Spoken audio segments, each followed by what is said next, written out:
What is up, fellow bench warmers? It's a Sunday. Happy Sunday to everyone, and this is your daily Fantasy Quickie.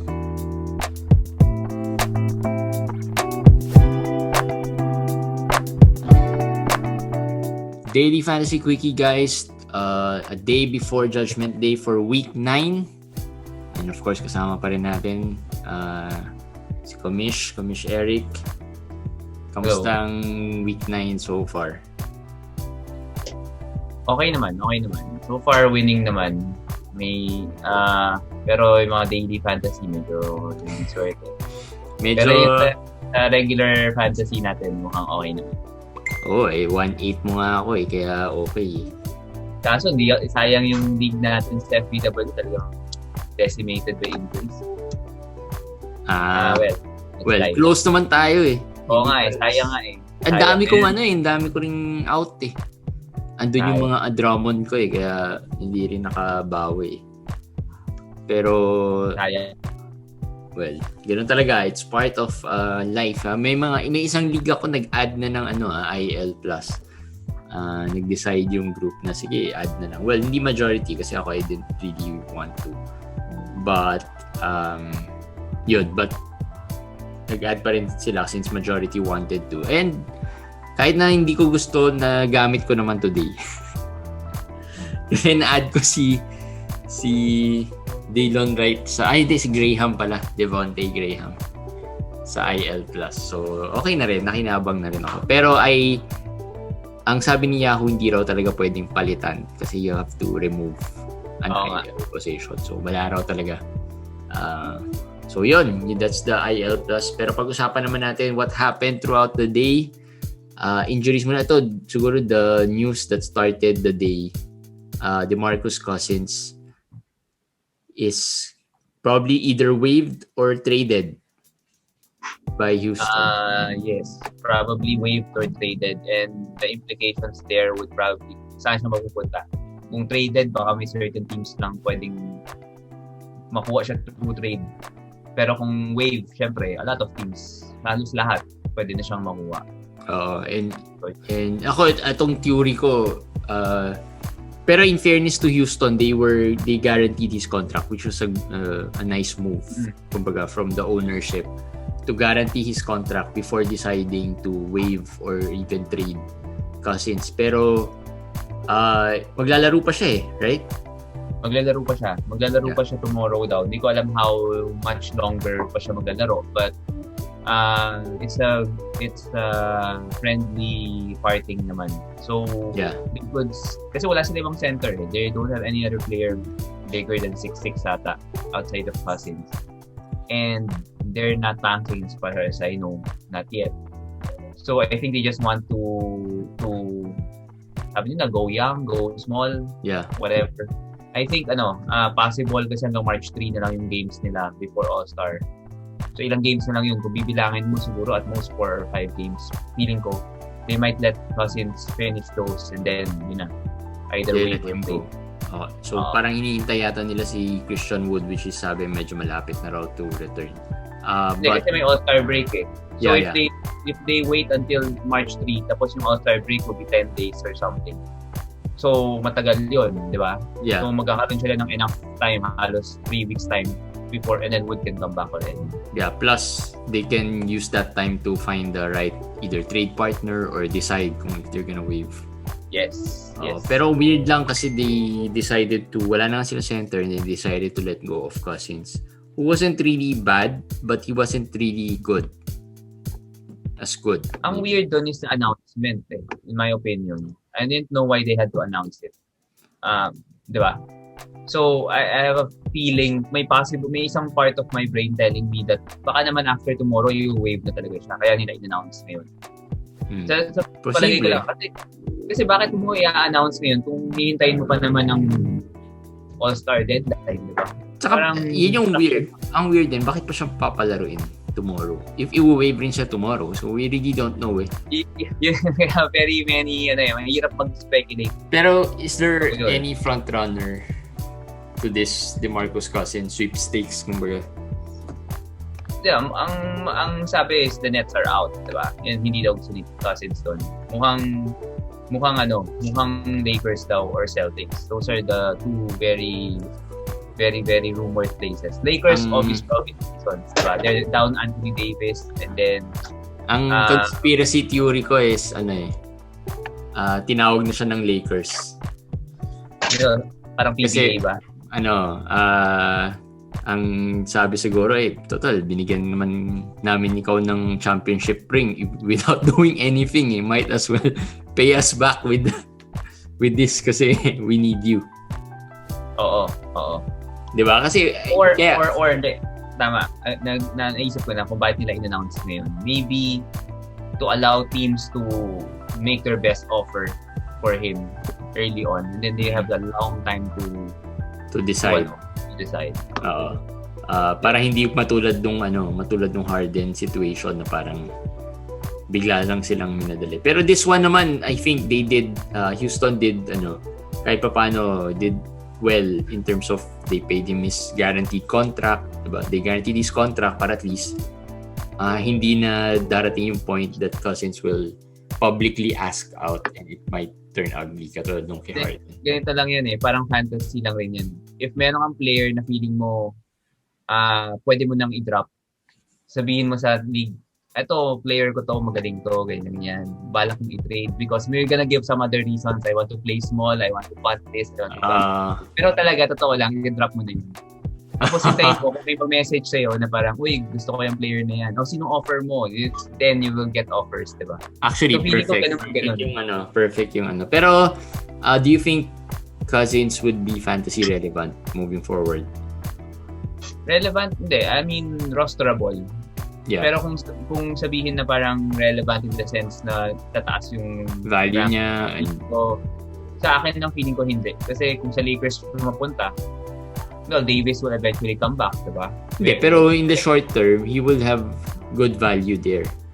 Well, isipin mo, nandun si Gasol. So, hindi ko naman sinabi na it will overtake Gasol or Gasol will beat him out or whatever. Nandun si Harrell. Yeah. So, ilang minutes ang makukuha niya realistically, diba? Yeah. So, similar to what he's doing with Houston now. So, for me, at best, baka walang masyado. Is he droppable once na move siya? Depende sa team. Depende sa team number one. Plus, kung napunta pa siya sa team na yon, depende pa rin kung paano siya gamitin ng team, di ba? Kasi pag pupunta siya sa bagong team, except kung Lakers, you expect parang feeling out, a little adjustment period. Sa Lakers kasi feeling ko, last year nandun siya so baka alam niya yung system. Yeah. Pero kung Boston yan or Miami, as some people are saying possible, Dallas din daw, some people are saying maraming adjustments dyan So, I can see him being dropped pagka napunta siya sa mga teams na yun. Possible for me. Very ironic if biglang napunta siya sa Nets.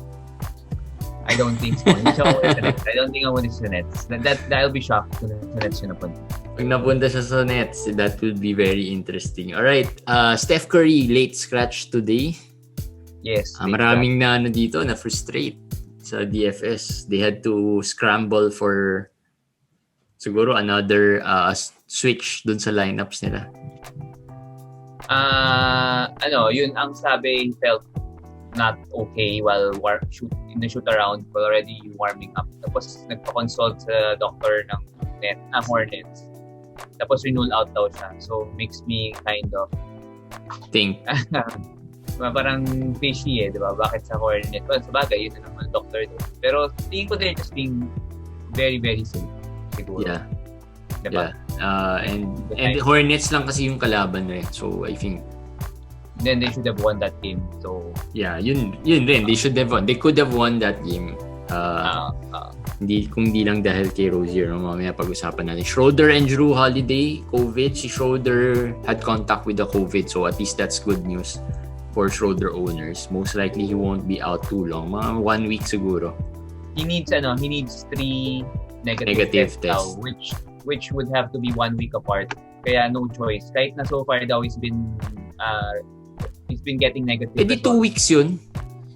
Hindi, parang 1 week, 7 days apart. 7 days yung duration ng test. Yeah, pero 3 test 3 negative. During that week, parang ganun. Okay.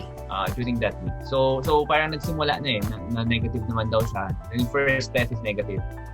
So they're waiting for the next one ata. Tapos may isa pa. Kaya 7 days. So 3 games. Kaya sure nang out siya for 3 games. Alright. So the thing is, pwede ko usapan natin sila Caruso, sila Horton Tucker, sila ganyan. Mukhang wala namang Kuzma nga. outlet. Like we said. Mukhang Kuzma. Kuzma talaga. Yung Yun. like, today, medyo evidente that si Kuzma yung magiging beneficiary. Drew Holiday, ito marami na rin nag-aabang. Medyo matagal na rin. Out of sight. Medyo Maraming nagtatanong na nakita ko yung update today, still out. Yun ang update. The team has not been giving any more updates. I've been trying to look around, research and whatever. Wala talagang update na binibigay anywhere. Lahat ng sites, lahat ng beat writers ng box, wala talagang binibigay. Which is, ano ba siya? Nasa 2 weeks? Nagpas na. This is actually already 2 weeks and tomorrow maybe 2 weeks and a half na. Kasi Okay. February 6 siya nawala. February 13, 20 ngayon, 21 ngayon, di ba? So bukas 22 na. So lagpas 2 weeks na. And ang worrisome nun, hindi lang lagpas 2 weeks na. Walang update. So, Yeah. I think baka may possibility na baka may symptoms siya. And even if wala, I'm not even sure if he's going through conditioning or practice, no? Pero pag may practice, may balita yan, no? But ako medyo pag positive, I'm giving them at least mga 2-3 weeks eh. Feeling ko at least 3 weeks eh if medyo positive ka eh. Kumbaga yun na yung expectation mo. Don't expect anything less than 3 weeks. At least 3 weeks out pag may positive ka, and then depende na yun sa conditioning ng player. So, abangan na natin Drew Holiday. Is it safe to buy him now? Kasi lagi natin nasasabi na out of sight, out of mind. So, baka yung value niya has lowered. I want to buy him, sabi ko nga, for the right price at this point. Ano yung right price? Lower. Kailan ko sa'yo, Jeremy Grant for Drew Holiday. Hindi, kasi Too much. Too risky. Too much at this point.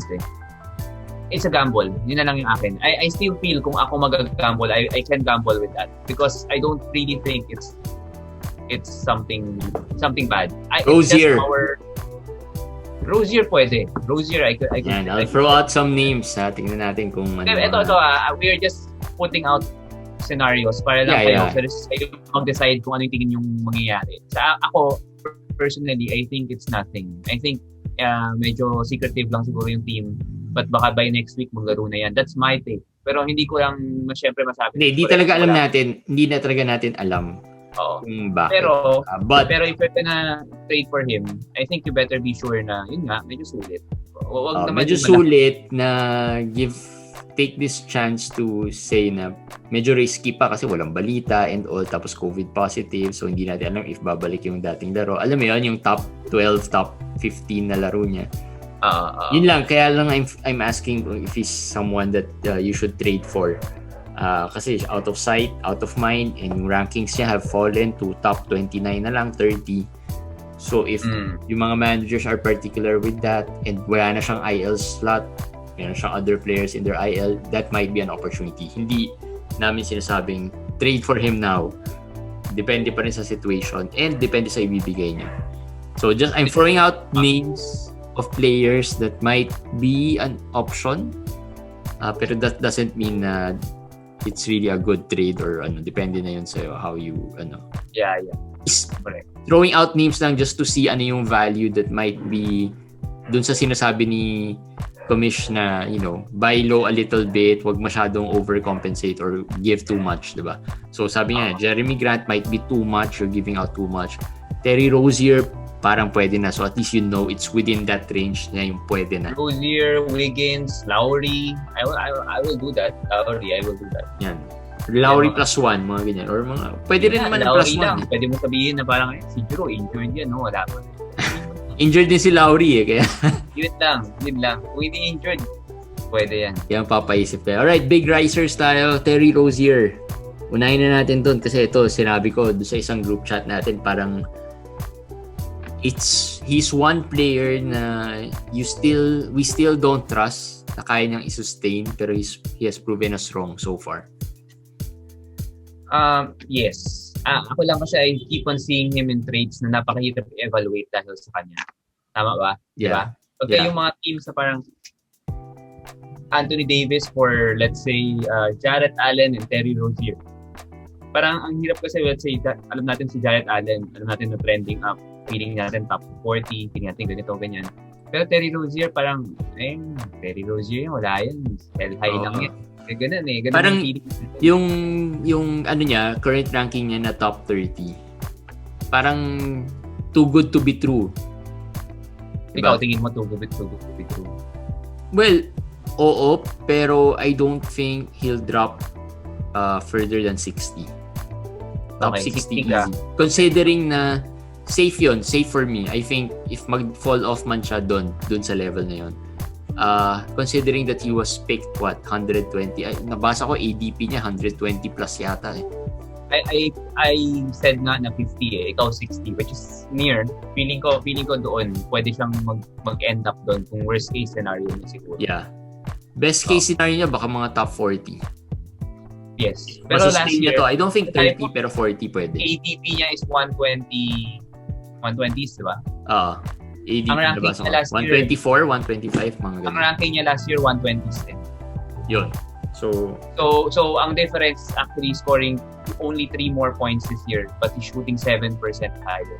yeah. From 42% to 49%. So basically, yun na yung difference. So, tanong nyo na lang. Ako, sabi ko, he has to shoot mga 20%, 30% para bumaba pa yung 49% niya all the way to 42. Kasi malayo yung 7% eh at this point. Yeah. Medyo malaking ano yun. So, I think hindi naabot doon. I don't think so. And he's giving other stats din. Rebounding, assist. I mean, hindi malaki, hindi marami, but meron. 3 to 4 rebounds, 3 to 4 assists per game. And siguro one steal. Ang usage niya this year has really been affected. Pero, in a good way. In a good way kasi imbes na parang maka-affect negatively, parang naka-affect positively sa kanya. Oh. Diba? And malaking bagay that he hasn't handled the ball talaga most of the time. Oo. Malaking bagay yun. I think all he focuses on is shoot, rebound, pass ng konti, di ba? Yes. Tapos yung turnover niya bumaba eh. Isang factor din yun, malamang. Turnover niya is historically naman medyo mababa ang turnover niya for a guard. So pero compared to last year, I think mas siya ngayon better. A little bit. Yeah, a little bit. Meron talagang bumaba this year. So yun, malaking factor. So I'm not sure what you're gonna do with Rozier. Again, some managers would be attached kasi kung na-pick niya 120, di ba? And I don't think he's a tradable player for a top 50 player. Hindi yun nga eh. Yun yung problem eh. Hindi siya matatrade. Hirap siya i-trade for a top 50. Actually, hindi sa hirap eh. Feeling ko mahirap i-evaluate. Kasi some people will say na parang hindi, top 30 yan eh, di ba? Pero some people say na hindi naman sustainable yan. We all know that. We all know this. So parang for me lang, ang point ko, we should not say that kasi we will not know. Tama yung nag-comment kanina, remember the Michael Bridges, yung trade ni Max na pinag-awayan, na pinag-debatean dito.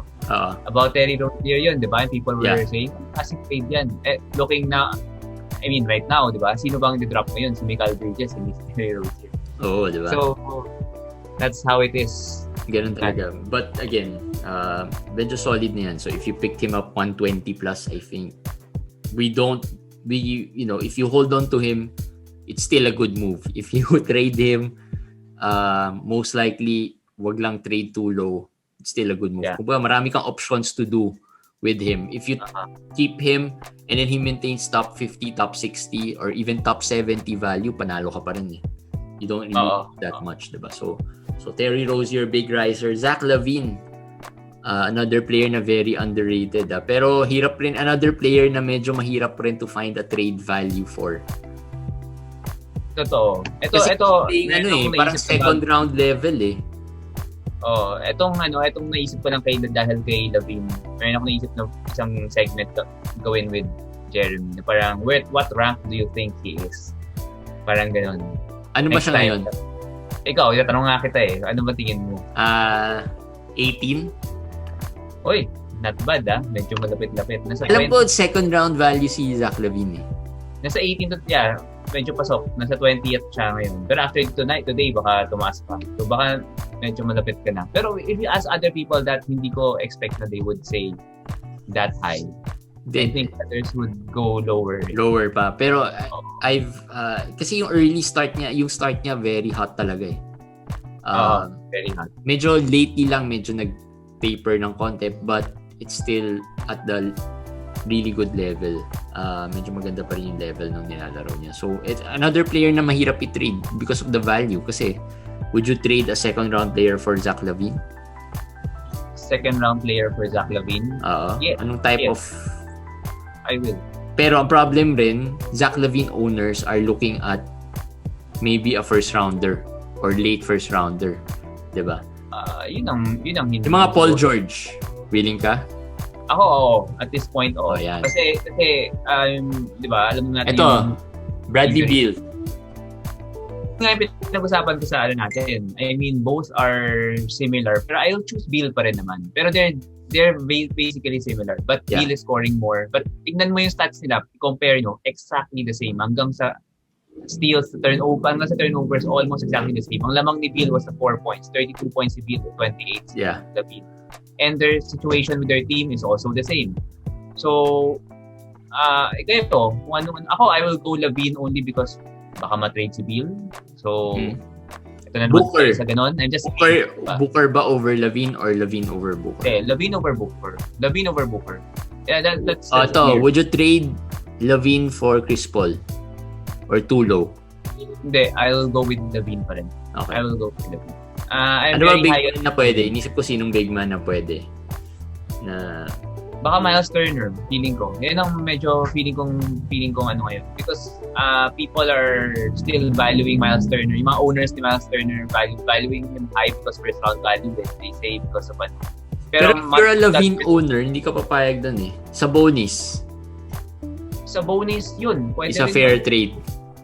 It's fair a little, pero mas mataas si Lavine.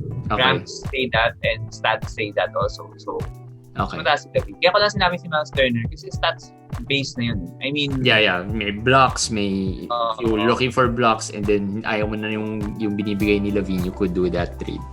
Yeah. Alright, so yun. Yung mga options nyo or at least see how the value is. Pero again, similar to Rozier, medyo mahirap talagang i-determine yung trade value ni Lavine at this point. Marvin Bagley and Kendrick Nunn, 2 surprise players. Actually, hindi naman sobrang surprising kasi sabi ko nga, Sacramento were against Chicago and yesterday lang sinabi na natin na Chicago's interior defense or defense against bigs is really not good. So this wasn't really as surprising to me. Yes. Actually. We just said that yesterday and... kahapon lang. So, kaya nung DFS, not really. Naisip ko kaagad yun eh. Pero unfortunately, binago ko ulit yung roster ko eh. So, pero naisip ko gamitin si Bagley dun sa DFS. Pero because of Chicago nga yung kalaban. What's the situation sa Sacramento with Wolves? Since we're there na rin sa Sacramento. Anong situation ni Holmes? Oo. Wala eh. Parang day-to-day ba siya? Always been game time decision. So far, it's always been warming up. Pero always sore daw yung knee, hindi pa raw okay. Pero the good thing is always game time, di ba? So hindi naman siya automatically out. Pero yun nga, if he comes back, syempre, I don't think Bagley will be this good. Okay. And free throws is shooting 52% free throw. So that is a big problem. And it's not doesn't block much for a center. So yun ang kailangan niyo i-consider. Pero I think he has a chance to be top 150 naman this year. 150 medyo malayo na yan. 120 kaya. Ano pa rank niya tingin mo? Sige. 110. 149. 146. Malayo. 229 siya. Sige, given this hot streak, baka umabot siya top 200. Pero malayo pa rin. Remember guys, the rank kasi, if a person doesn't steal or block, medyo mahirap. Malaking and then points. 51%. Okay lang yun. But if you shoot 51% free throw on top of that, medyo that's the reason why sina Giannis is what? Rank 60, 40 plus yata si Giannis. Parang gano'n. Diba? Alright, so, take it sa grade not ano lang. No big deal. Tingnan niyo na lang sarili yung evaluation sa team. Kendrick Nunn, na-injure si Hero today to the dismay of some of our friends. Yes. And you. Yes. Hindi ko pwedeng murahin dito pero sige. Yes. Let's see kung anong klaseng injury, gano'ng katagal. But Nunn is should be added. Goran is out pa rin. And Hero, it might be a couple of games then. So keep looking those Nuns out. So yun, Kendrick Nunn performed well. Another player sa DFS who played really, really well today. Waiver wire specials. DeAnthony Melton. Actually, napahamak nga ako dito sa DeAnthony Melton na to. Na-add ko to. Tapos, medyo na-disappoint na naman ako.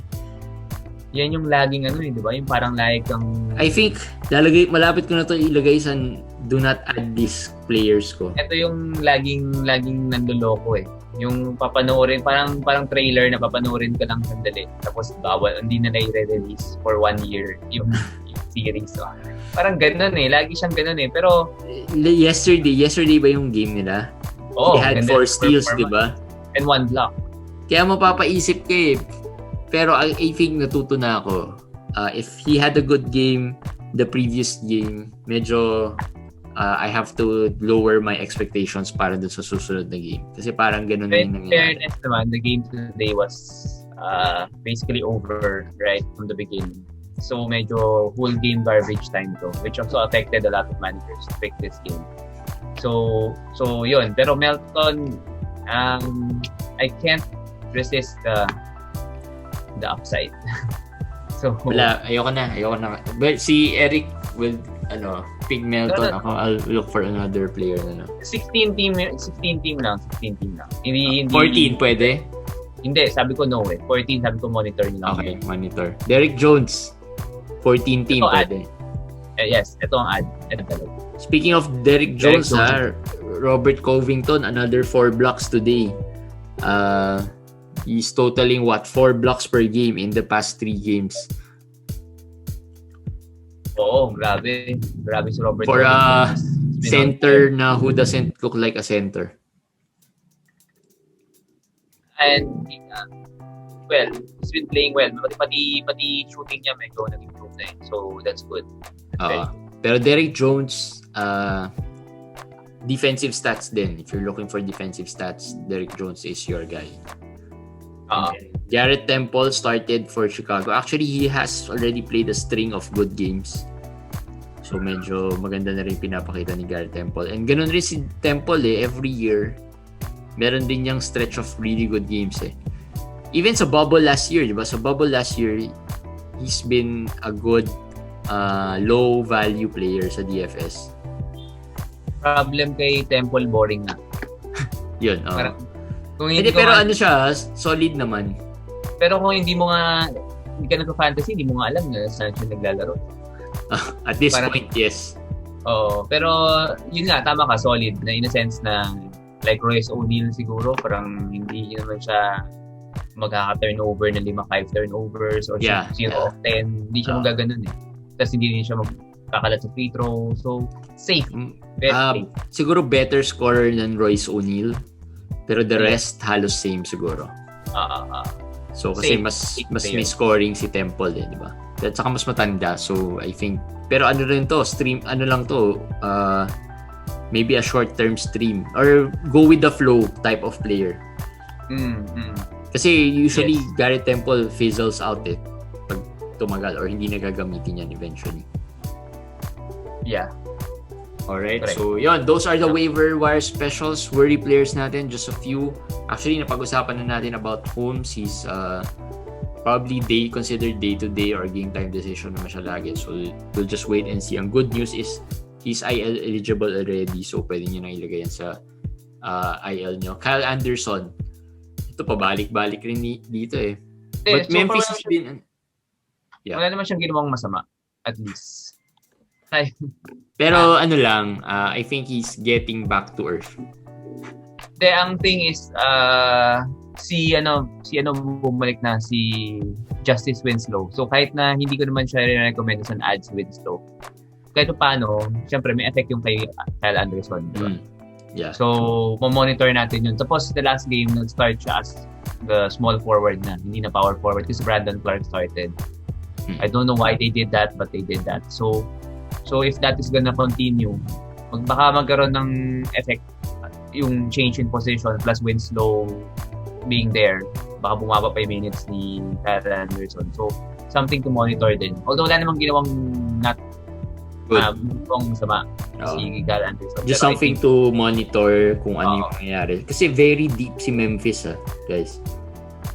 Is na hindi nyo napapansin, very deep yung they use a lot of players. Like nakikita nyo sila Desmond Bain are being used, mga Tillman, yung players that you don't really know much about, diba?